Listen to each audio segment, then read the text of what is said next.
Hello, everybody. This is Zach at it again. I'm your host, Zach Cooley, and it is an honor to be here with renowned hypnotist Asad Mecci. Welcome to the show, Asad. Thank you for having me. It's an honor to be having you come to Wytheville, and also accompanying you is world-renowned comedian and star of the TV show Whose Line Is It Anyway? And my personal friend, Colin Mochrie. Colin, it's so nice to have you back. Thank you so much for doing this. Thanks, Zach. It's always nice to have a little chat with you. Yes, indeed. It is an honor to have you come to our hometown. It's really one of the most exciting things that ever happened to us. It happened to this town to have you guys come to Wytheville, Virginia. I would guess that neither of you have ever been to Wytheville, as it is a very small town. I'm sure you've traveled. I had the pleasure. I'm sure you have traveled through it on your many stops, as it's a kind of a halfway point for a lot of places in the U.S. But we're very excited that you're coming to our small. You're coming to the Millwald Theatre on November the 2nd. I actually told Donnie Bales, who's the manager of Millwald, I said, you have to get these guys. This show is fantastic. They're brilliant, and they came to Bristol, and they, Colin and Brad came to Bristol in a separate show that he does and tours the country with, and blew everybody away, and said you got to get Colin and Asad to do their show here in Wytheville, and somebody actually listened to me, so I'm very glad about that, and it's, as I said, we're honored to have you both. It's one of the biggest things to happen to the town, really. Certainly the biggest show the Millwald has ever had in 2 years of being reincarnated. Let me start with you, Asad. Can you give me just a basis of what this show is, and what people can expect when they come to the Millwald in November? Sure, I'm the master hypnotist on the show. Mm-hmm. I bring up 20 volunteers from the audience. We've never met any of these people before.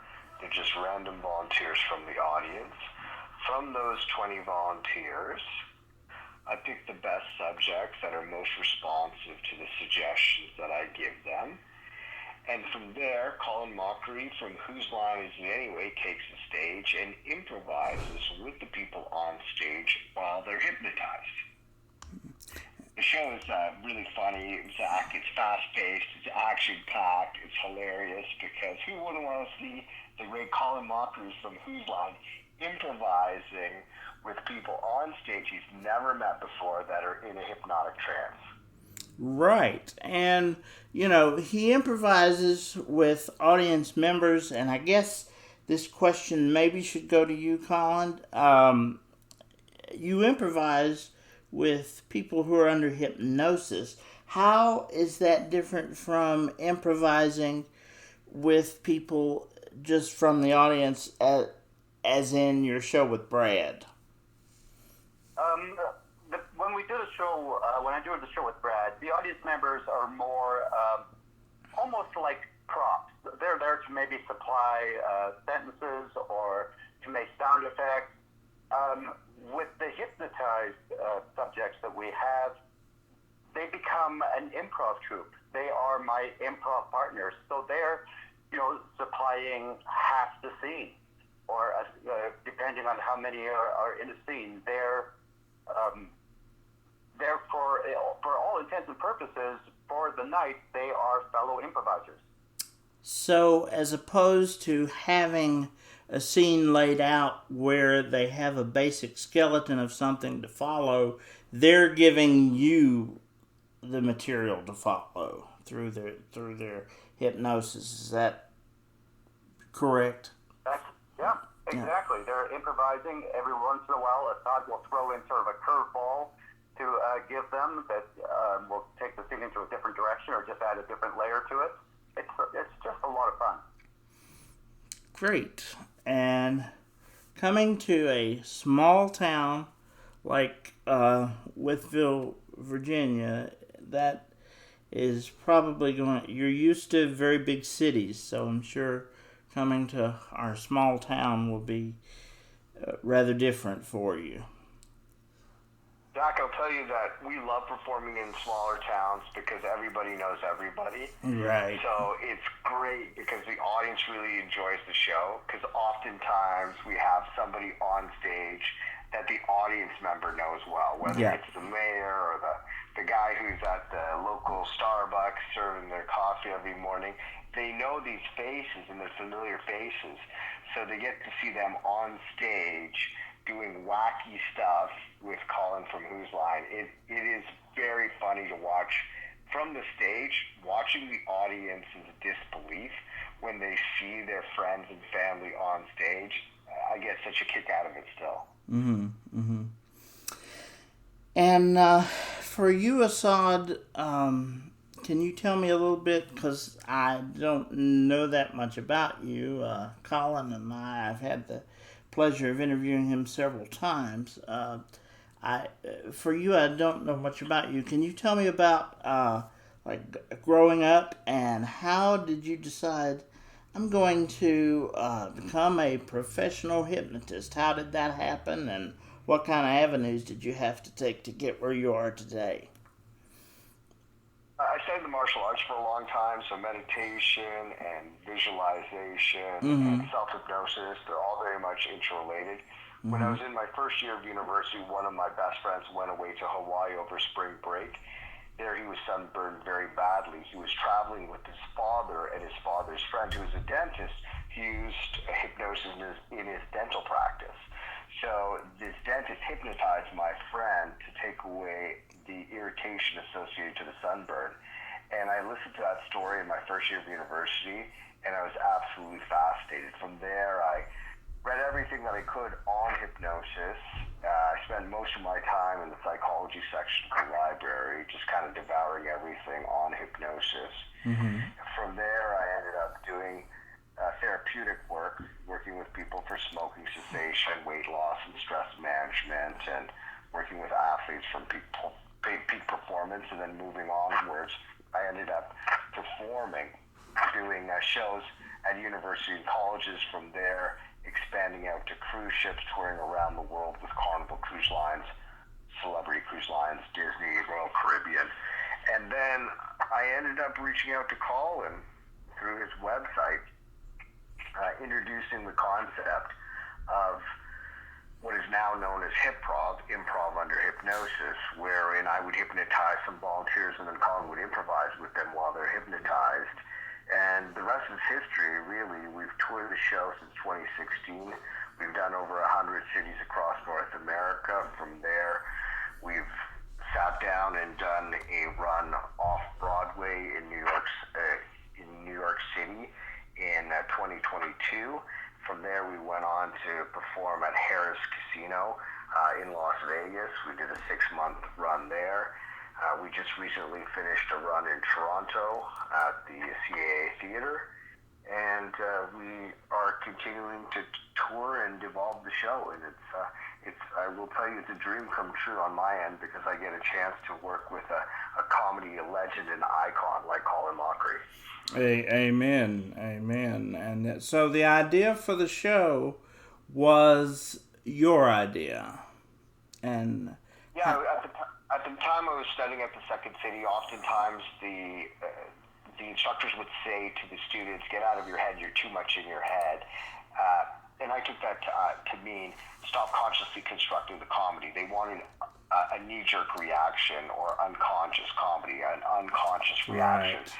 So I realized what they were doing with all of these experiments, or I should say games off the top, that these instructors would teach the students. They were engaging the conscious mind, getting the engaging the conscious mind, getting the unconscious mind to come to the forefront. And I thought, wait a second, could I hypnotize somebody who has no improv experience and turns them into a great improviser? The answer's been a resounding yes. And then is it possible to raise the bar even further and bring in the world's greatest improviser, Colin Mochrie from Whose Line? And it's just been gangbusters ever since. So I guess I don't have to ask you what it's like for you to work with Colin Mochrie. It's an absolute pleasure. It's been great. We've performed now for years. I mean, it's almost been a decade now, Colin. So yeah, it's been. Sometimes it still feels like a brand new show. You know, we're still kind of starting out, but in reality, we've just done all of these shows, and I can't believe how time flies. Absolutely. Time flies when you're having fun. Especially when you're having fun. Yes, indeed. Now, Colin, since I have spoken to you last, which I guess was in March, I believe it was. So that would be about 5 months ago or so. I saw a movie, an independently made film called Act Social that you were in, and that was really fantastic to see how you can use the elements of improv to recover from trauma or mental illness, and that was just amazing because my wife in particular is a victim of a lot of trauma in her life, and your Whose Line is great medicine for us all. And you have said many times that you have heard people that, I watched this with my father when he was passing away. I mean, your kind of comedy and comedy in general is such wonderful medicine, but this concept of improv healing trauma, that was an amazing thing. So what was your obviously, because you were the only one who responded to this guy who reached out to dozens of comedians, what was your reception to this concept? I think improv is obviously it's well known for, through Whose Line as a tool for comedy, but there's so much more to it. Psychologists have been using it to help with role play, and even improv. And again, our main objective is to entertain, and that's exactly what we do. But it also shows you what you can do when you get out of your own way. When Asad hypnotizes our subject, he's not turning them into improvisers. He's taking away the block that stops them from being an improviser. That part of the brain where you criticize yourself, where you say, I can't do this, I'm going to be embarrassed. That stops, and so they just immediately react to everything Asad and I say. And there was, every night we have a superstar, someone who just goes above and beyond. And one night we had this young woman who was our superstar, and we were talking to her afterwards. She says, I have incredible social anxiety, had no idea why I volunteered. That was the best hour of my life. I'd never felt so relaxed and on top of things. So she was going to go out and look for an improv class, an improv troupe to work with. I think we've only just sort of scratched the surface of what improv can do and what it can do to help people. And in this particular movie, you underwent an MRI in which they asked you during the test to improvise. And what they found was that your brain was very similar to the improvisational jazz musicians. These geniuses like Miles Davis and all that. So was that difficult in a way to wrap your head around, or did you just kind of say, yeah, that's sort of where I belong? I have to say, improvising in an MRI for 90 minutes was not my favorite thing I've ever done. Right. I did immediately learn I wasn't claustrophobic, so that was a positive. But it was tough. It was also, it was at a time when we were actually doing improv we were doing it in San Francisco, and Dr. Charles Lynn reached out to me and said, would you do this? And I said, yes. And then we discovered when he talked about what happens to the brain when you improvise, the exact same thing happens when you're hypnotized. It's that part of the brain that deals with self-criticism, activity is lowered, and the creativity expands. So it just made it more, sense that these two art forms would sort of fit together so well. Absolutely. And when he compared you to the improvisational jazz musicians, I kept having this picture of you in a smoky club with a hat and a saxophone, you know, waiting for you to break out some big jazz solos. So that was well, when you come to see hip-hop, you'll see my improv musical abilities come to the fore. We do a musical duet where Asad has hypnotized someone, and we sing a duet, and that's something I'm not entirely comfortable with, but it's become my favorite part of the show. Yeah, because you've had to do things that you were not comfortable with for years. Would you say, as compared to the Who's Line type shows that you do live, it's a brand new show every night. So as Asad said, is it really? This is also a brand new show every night, correct? Yeah. Over the time we've done this, we've actually found out the difference between the very first show we did and the show we do now. It's like, from the invention of the wheel to the Tesla, it's just totally. We found out we can pretty much do anything with our volunteers. They can become like actual improvisers. I'm not a traffic cop. I'm not leading them through everything. They are viable improv partners. Mm-hmm. And whatever comes out, comes out. Exactly. Asad, when you are, because I have to be very careful the way I word this question, because I know nothing about hypnosis. Is there something particular that a person has to have? Do they have to be relaxed to a certain degree to undergo a level of hypnosis? Is there any sort of prerequisite, I guess, that a person would have to become, I guess the word is successfully hypnotized? No, it's a normal, natural state. Everybody's cycling in and out of these trance states all the time. I see.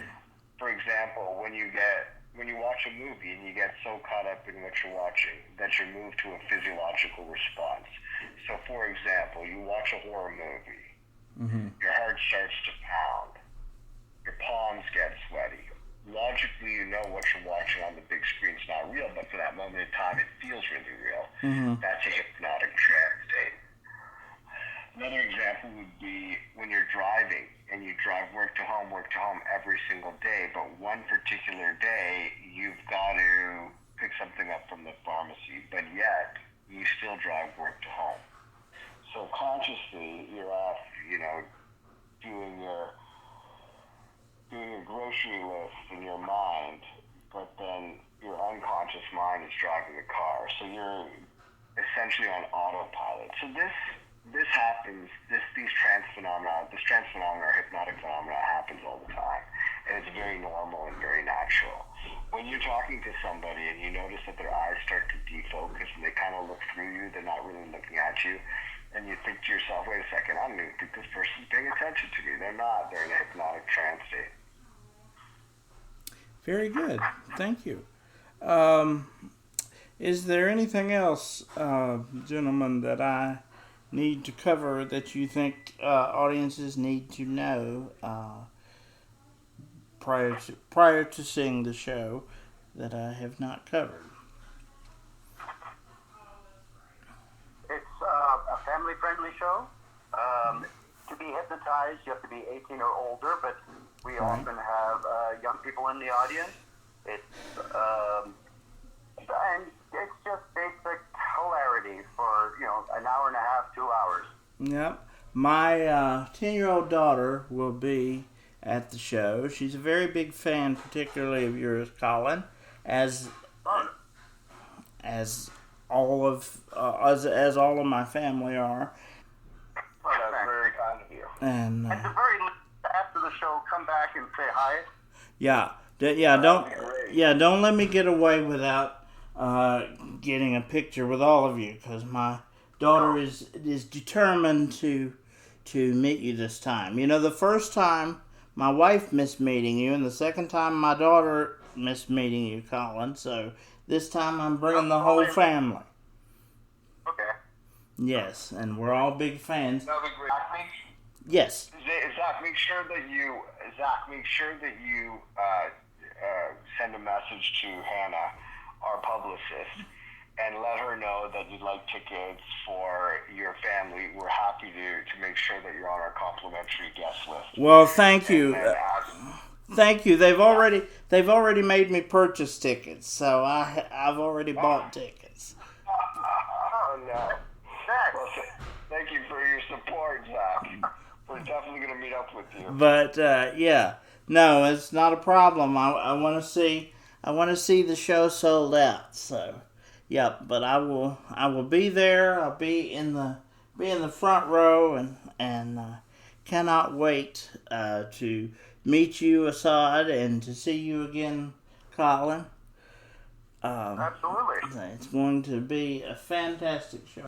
Thank you for the complimentary offer, but I'm happy to support the cause, and I want it to sell out, and I think it's well on the way.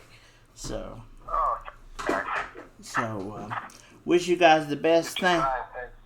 Thank you for coming to Wytheville. It means so much to me personally, and to all of us that you are here. So.